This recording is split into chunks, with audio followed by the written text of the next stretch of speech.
December 7, 1941. 6 Japanese carriers unleash hundreds of aircraft toward Oahu. Battleships erupt in flames. Fighters explode on the tarmac. It's one of the deadliest surprise attacks in U.S. history, and nobody sees it coming. But let's change one thing. High above the Pacific, something appears that no one in 1941 could possibly understand. A single 21st century jet fighter dropped straight into the opening hours of Pearl Harbor. Maybe it's an F-35C Lightning II, maybe an F-22 Raptor. Either way, it's a machine decades beyond anything the world has ever seen. So, what happens when the most advanced fighter on Earth collides with one of the most infamous attacks in history? Does one jet make a difference? Or is it still one aircraft against 6 carriers worth of pilots? Let's find out. First, what did we just drop into 1941? Take the F-35C Lightning II as our example. Top speed, Mach 1.6, combat radius, 670 plus miles, radar, AN/APG-81 AESA, can track aircraft 100 plus miles away.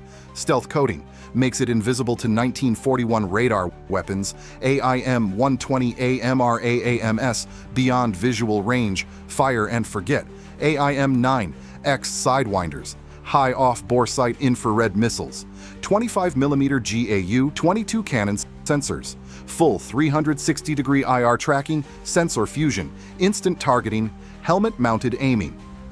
In 1941, nothing could match this. Most Japanese aircraft, Zero fighters, Kate torpedo bombers, and Val dive bombers had top speeds under 350 miles per hour, no radar, and relied entirely on visual detection and tight radio coordination. Now, who is the F-35 facing? 4. The Kido Butai, 6 carriers, Akagi, Kaga, Soryu, Hiryu, Shokaku, and Zuikaku, 353 aircraft in 2 waves. Elite pilots who trained for months for this exact attack. Their plan historically worked flawlessly, but this time, a modern jet fighter sees them coming. The encounter begins 5:30 a.m. As the Japanese first wave forms 230 miles north of Oahu, the F-35's radar picks up over 180 aircraft inbound, long before any American lookout could squint into the dawn sky. The pilot climbs to 35,000 feet, activates stealth mode, and races toward the formation. The Japanese pilots have no radar, no warning, no idea. 6:45 a.m., the first kill. An AMRAAM streaks out from over 25 miles away. Petty Officer Takeshi Maeda glances at his fuel gauge, and the plane beside him vanishes in a flash. No sound, no enemy in sight, just instant destruction. Formation discipline collapses. Some Zeros dive, some climb, some scatter. Commander Fuchida shouts over the radio, but the F-35 can jam their frequencies with ease. The coordinated first wave dissolves within seconds. Within minutes, dozens of aircraft fall without ever seeing their attacker. F-35 versus first wave. The F-35 dives in, uses infrared missiles to pick off fighters, then strafes slow-moving torpedo bombers with its 25mm cannon.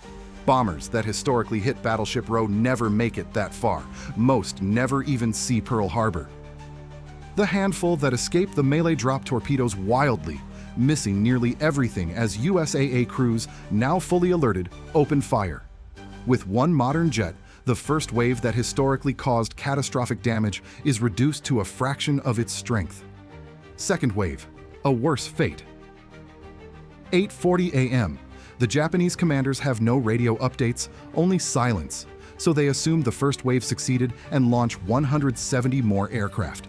But the F-35 is already climbing for round 2. At altitude, its radar paints the entire second wave like a glowing constellation.